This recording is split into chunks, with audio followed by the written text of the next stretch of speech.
Ku telah mati dan tinggalkan cara hidupku yang lama.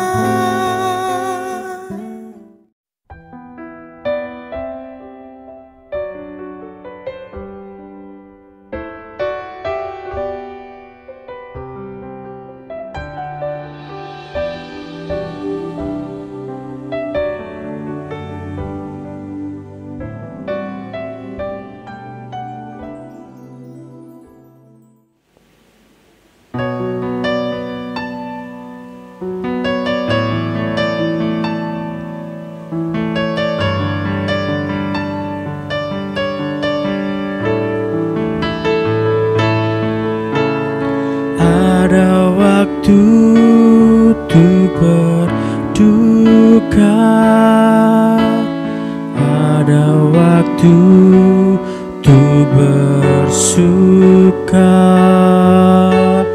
ada waktu untuk berdiam, ada waktu untuk berkata.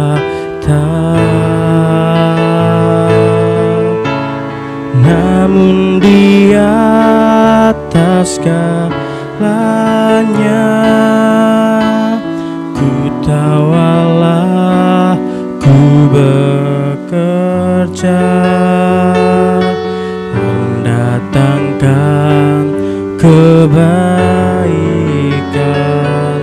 bagi yang mengasihinya. Mungkin tak ku pahami apa yang kini aku alami, namun ku tahu pasti kasih Allahku takkan berhenti. Kan ku serahkan semua pergumulanku padamu Yesus, karena ku tahu pasti semuanya akan jadi indah pada waktunya.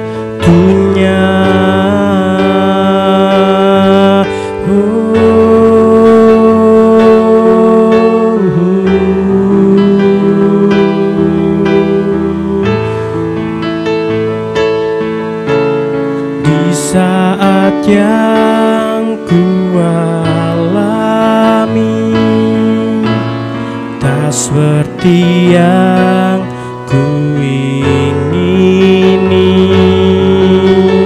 di saat tiada jawaban mengapa harus terjadi. Mungkin tak ku pahami apa yang kini aku alami, namun ku tahu pasti kasih Allahku takkan berhenti. Kan ku serahkan semua pergumulanku padamu Yesus, karena ku tahu pasti semuanya akan jadi indah pada waktunya.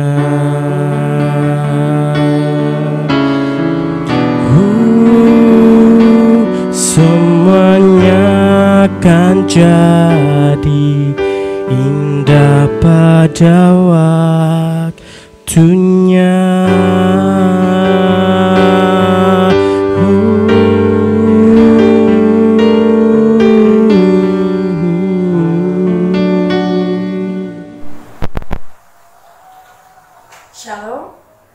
Kita bersyukur dan berterima kasih kepada Tuhan bahwa sampai saat ini kita diperkenankan untuk masih bertemu dalam ajang renungan mahasiswa.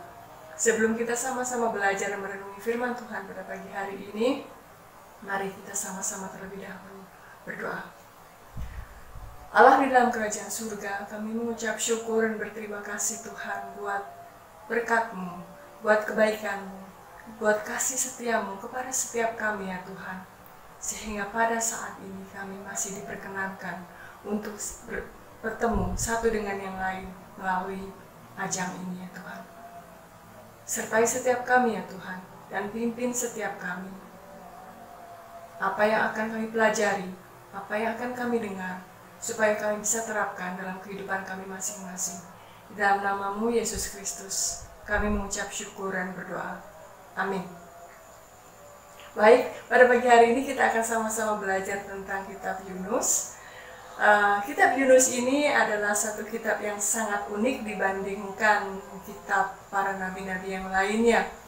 Unik di sini karena biasanya kitab para nabi-nabi itu adalah merupakan sekumpulan atau a collection dari perintah atau firman Tuhan yang disampaikan melalui nabi-nabi. Tetapi dalam kitab Yunus ini tidak berfokus kepada perkataan atau firman Tuhan melalui para nabi, tetapi a story about the prophet. Dan yang kita tahu adalah bahwa Tuhan memerintahkan dan memfirmankan kepada Yunus untuk pergi kepada satu kota yang sangat spesifik, yaitu kota Niniwe. Dan kita tahu kota Niniwe adalah satu kota besar pada saat itu, pada zaman kerajaan Asyur. Dan yang kita pelajari bersama juga bahwa Niniwe adalah satu kota yang kejahatannya sudah didengar oleh Tuhan pada pasal yang pertama, ayat yang kedua. Jadi kita tahu bahwa Niniwe adalah kota yang jahat. Dan ini juga diketahui oleh Yunus. Dan hal yang lainnya yang akan kita pelajari bersama adalah bagaimana Yunus juga tahu bahwa Tuhan adalah Tuhan yang Maha Pengasih dan Maha Penyayang. Itu ada di pasal 2 ayat yang ke-9. Dan kita tidak tahu mengapa Yunus alih-alih pergi ke Niniwe malah pergi ke Tarsis. Sampai nanti kita akan belajar bersama-sama di pasal yang keempat. Dan pada pasal yang ketiga, kita belajar bersama-sama bahwa setelah melalui beberapa hal di mana Tuhan masih memperkenankan kepada Yunus untuk belajar lagi, untuk menginsyafi lagi, karena kesabaran Tuhan yang sangat luar biasa, sehingga kemudian Tuhan menyampaikan lagi firman-Nya yang kedua untuk memerintahkan Yunus kembali pergi ke Niniwe, dan akhirnya Yunus pergi ke Niniwe, dan akhirnya Yunus mengatakan bahwa 40 hari lagi, maka Niniwe akan ditunggang-balikan. Kata ditunggang-balikan ini sangat menarik. Di dalam bahasa Inggris diterjemahkan overturned. Dan overturned ini adalah literally turned over. Dan turned over di sini ada dua. Satu bisa turned over destroyed, being destroyed, dimusnahkan, dihancurkan, sama seperti dalam Sodom dan Gomora. Tetapi turned over yang kedua adalah being transformed atau changed into something better. Dan ini yang kita ketahui bahwa Niniwe menjadi kota yang turned over, being transformed into something beautiful. Dan kemudian kita belajar lagi bahwa pada pasal yang keempat ayat yang kedua, bahwa Yunus juga mengetahui bahwa Tuhan adalah Tuhan yang Maha Pengasih dan Maha Penyayang, dan juga Tuhan akan melakukan belas kasih-Nya kepada bangsa Niniwe. Dan dikatakan bahwa karena itulah mengapa dia pergi memilih untuk tidak melakukan perintah Tuhan, bahwa karena dia tahu bahwa Tuhan adalah Tuhan yang Maha Pengasih, Tuhan yang Maha Penyayang, dan Tuhan yang akan menyalurkan belas kasih-Nya kepada suatu bangsa yang sangat jahat itu. Dan pada saat ini saya belajar, merenungi. Mungkin saya mengatakan bahwa oke, mungkin saya tidak seperti Yunus. Saya tidak mengingkari firman Tuhan atau mengingkari panggilan Tuhan. Karena pada saat ini saya ada di sekolah seminari, diperlengkapi untuk menjadi hamba Tuhan. Tetapi ada yang lebih lainnya adalah, apakah saya mempunyai hati seperti Tuhan?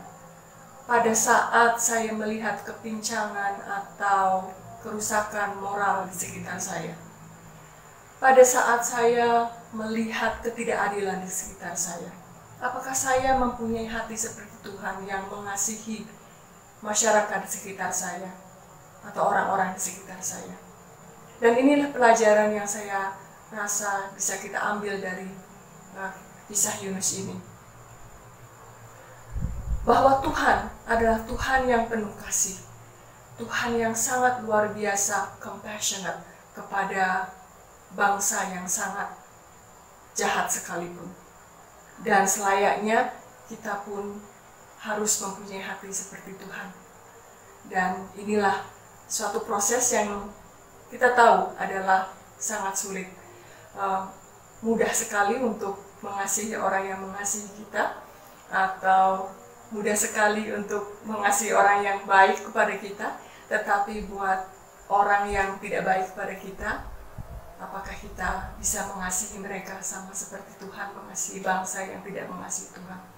Dan kita tidak tahu apakah apa yang Yunus lakukan pada akhir kisah ini. Tetapi yang paling penting adalah di pasal yang keempat ayat ke-11. Bagaimana aku tidak akan sayang kepada Niniwe, kota yang besar itu, yang berpenduduk lebih dari 120 orang ribu, yang semuanya tak tahu membedakan tangan kanan dengan tangan kiri, dengan ternaknya yang banyak. Tuhan, kita adalah Tuhan yang sangat murah hati, dan selayaknya kita pun sama mempunyai hati seperti Tuhan. Karena Tuhan mengatakan di Lukas pasal 6 ayat 36, hendaklah kamu murah hati sama seperti Bapamu adalah murah hati. Terima kasih, dan mari kita berdoa. Tuhan Allah dalam kerajaan surga, kami bersyukur bahwa sampai saat ini Tuhan masih memberikan kesempatan buat setiap kami terus bertumbuh di dalam Tuhan, untuk menjadi semakin serupa seperti Kristus, untuk bisa mempunyai hati seperti Tuhan, melihat sekeliling kami, melihat masyarakat di sekitar kami, dan melihat keadaan dunia sekarang ini Tuhan, yang sangat membutuhkan kemurahhatian. Dan kami tetap berdoa supaya kami bisa menjadi saluran berkat-Mu dimanapun kami berada, menyampaikan cahayamu dan beritamu, dan siapa Engkau sebenarnya dalam kehidupan kami. Terima kasih Tuhan, terima kasih buat semua yang sudah Engkau berikan kepada setiap kami. Di dalam nama-Mu Yesus Kristus, kami mengucap syukur dan berdoa. Amin. Terima kasih, Tuhan memberkati. Mungkin tak ku pahami apa yang kini aku alami, namun ku tahu pasti kasih Allahku takkan berhenti. Dan ku serahkan semua pergumulanku padamu Yesus, karena ku tahu pasti